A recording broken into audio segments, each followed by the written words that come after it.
In the US, we have declining birth rates, we have fewer people of working age, we have a lot of retirees, and it's hard to hire for roles. And, I started to have my eyes open that there's a lot of great talent and great people that are everywhere in the world, not just in San Antonio. They're in other states, they're in New York, they're in Canada, they're in Mexico, they're in California. Those aren't in any particular order of rank, by the way, and also in Latin America. And me being somebody from Texas, where the city I'm from is nearly 70% Hispanic. Like the Latin American culture is such a part of what we're do here in Texas. Like it's just normal to me. The humor, the attitude, the work ethic, it's so awesome.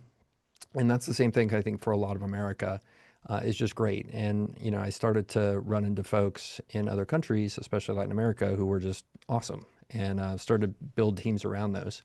And one of the things I did was start to incubate businesses during the pandemic. And one of the ways I do that is by starting with a team first or a people first approach. And I put out a call, and a gentleman applied from Argentina, and it turns out it was Franco. And he came to work for me, and I hired him remotely. And, it was kind of a fascinating first interaction when I met with him. We were like, "Hey, you're great."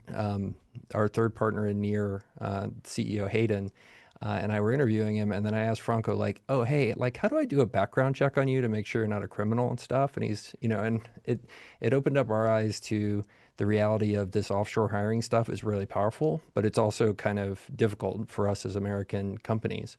And that kind of insight is what led us to go explore the space of global hiring. And we ended up starting the Near business, which helps American companies hire people anywhere, especially in Latin America.